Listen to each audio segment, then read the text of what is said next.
Let us all be one. I'm reading selections from the Native American translation of Isaiah, chapter 40, verses 12 through 24. Who has scooped up the ocean in his 2 hands, or measured the sky between his thumb and little finger? Who has put all the earth's dirt in one of his baskets, weighed each mountain and hill? Why, the nations are but a drop in a bucket, a mere smudge on a window. Watch him sweep up the islands like so much dust off the floor. All the nations add up to simply nothing before him. Less than nothing is more like it, a minus. Have you not been paying attention? Have you not been listening? God sits high above the round ball of earth. The people look like mere ants. He stretches out the skies like a canvas. Yes, like a tent canvas to live under. He ignores what all the princes say and do. The rulers of the earth count for nothing. Princes and rulers don't amount to much. Like seeds barely rooted, just sprouted, they shrivel when God blows on them. Like flecks of chaff, they're gone with the wind.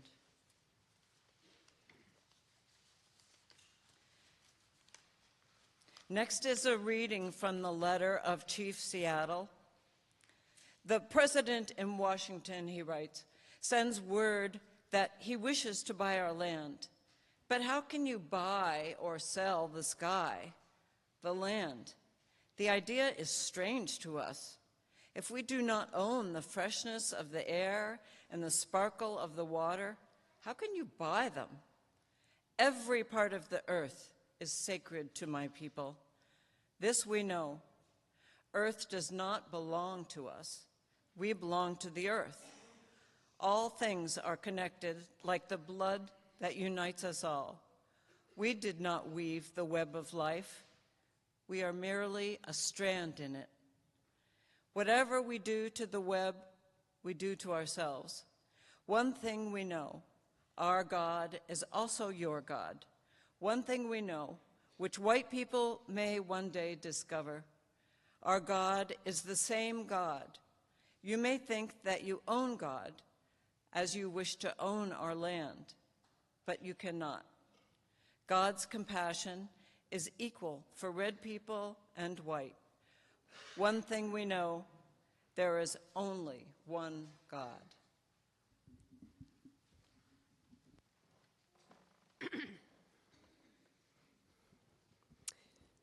Before I begin, I'd like to offer a confession. As some of you know, my brother is in the last days of his life in Connecticut. Was a very sudden diagnosis, and it's only been a matter of weeks. But I've spent most of my time down there. So my words today, many of them are a compilation of words I have preached before. So I pray that your memories are short and that that you hear them with new meaning. But if anyone said, gee, that sounds familiar, I wanted to be honest up front that, yes, they probably do. It is said that whole histories can be told in a single word. On this Indigenous Peoples Sunday, let us begin with a simple English one, settler.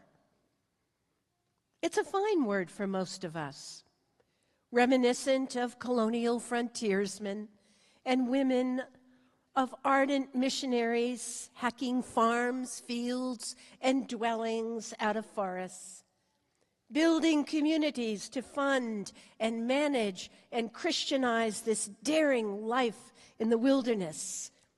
Remember, for the new arrivals, the Americas, North and South, were considered empty, theirs for the taking. That's another loaded word, isn't it? Empty. Empty of what? People like themselves? Instead, they encountered people who walked lightly on the land, people with ancient and fulsome cultures, including whole belief systems that guided their way. For Indigenous or Native peoples around the world, the word settler has a far from heroic meaning.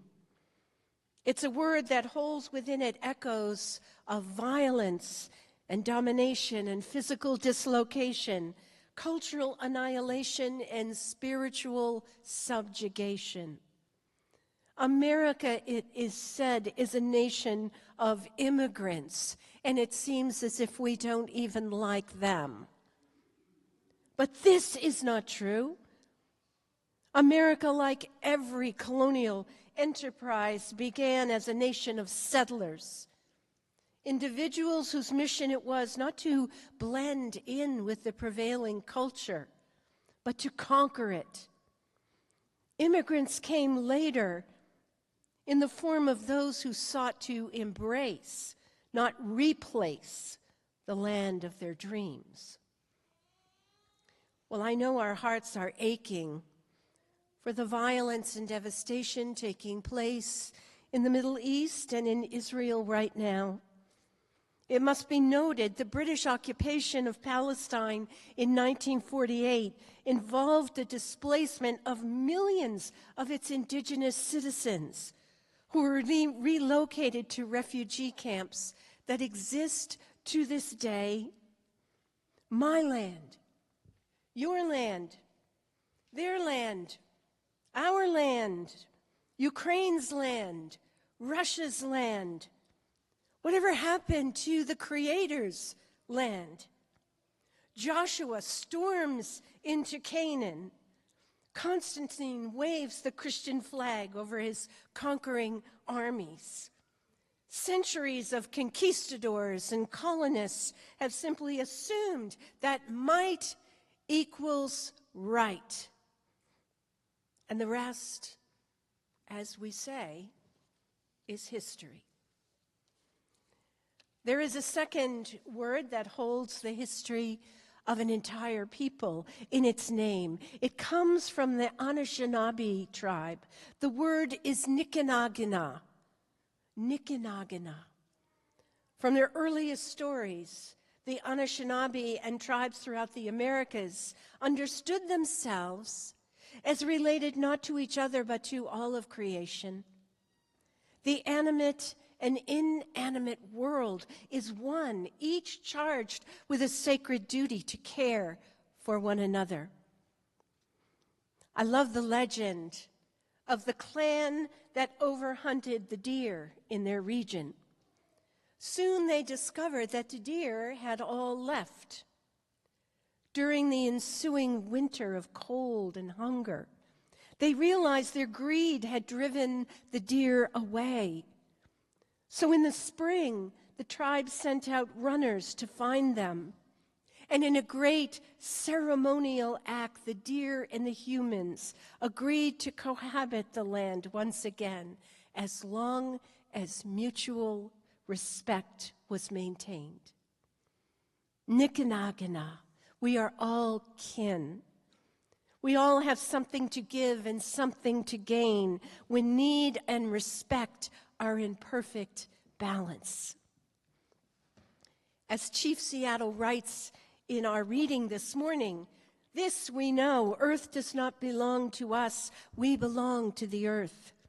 All things are connected like the blood that unites us all. We did not weave the web of life. We are merely a strand in it. Whatever we do to the web, we do to ourselves. One thing we know, our God is also your God. One thing we know, which white people may someday discover, our God is the same God. You may think that you own God as you wish to own our land, but you cannot. God's compassion is equal for red people and white. Isn't this the definition of God's kingdom? God's kingdom on earth, comma, as it is in heaven.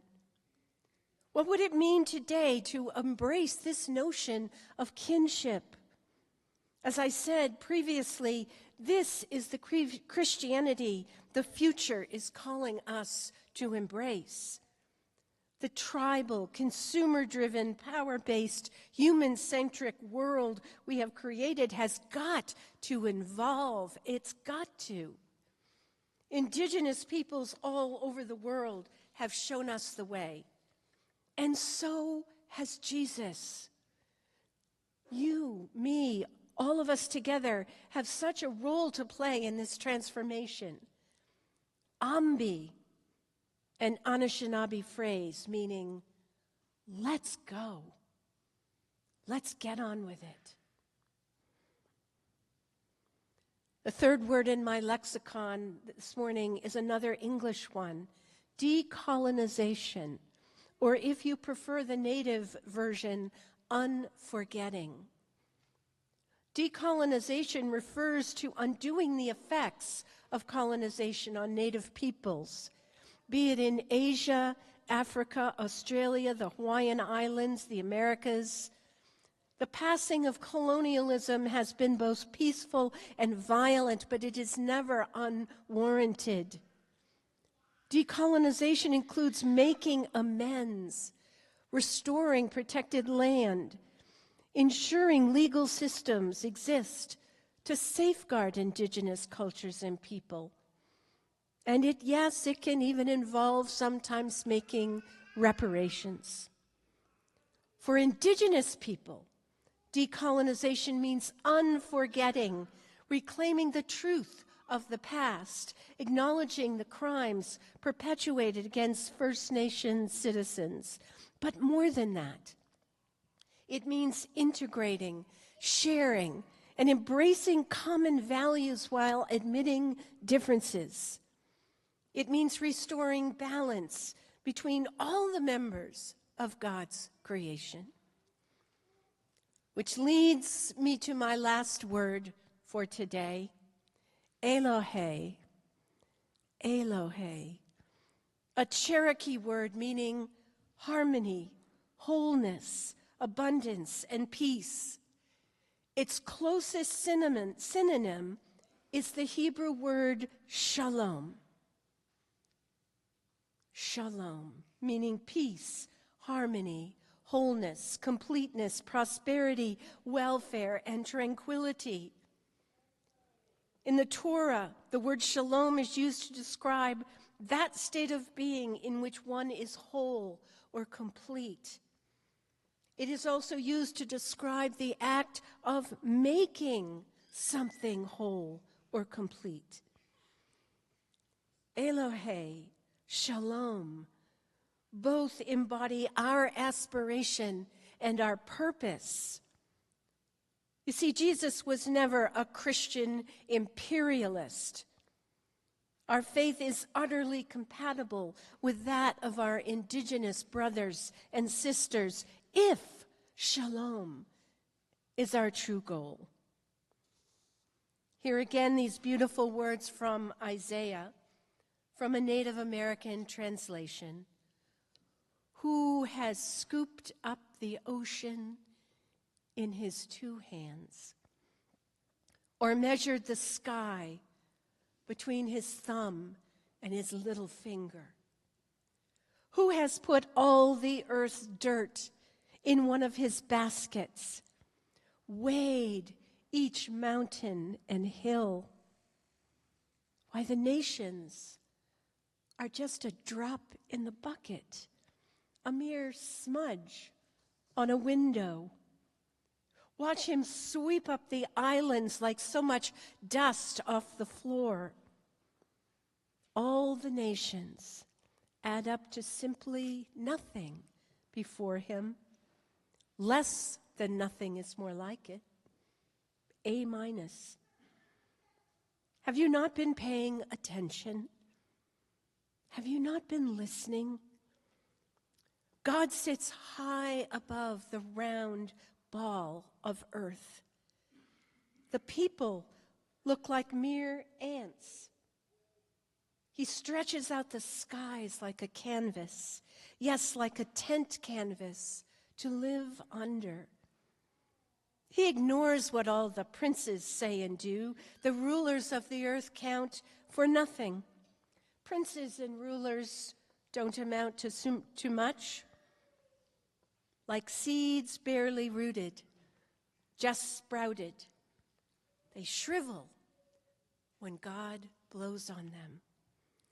Like flecks of chaff, they're gone with the wind.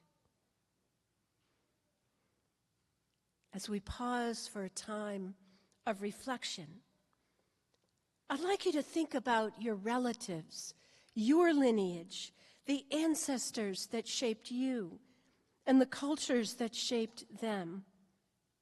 In Native practice, I ask you to go back 3 generations to your great-grandparents, and then go ahead 3 generations to the great-grandchildren, perhaps not even born.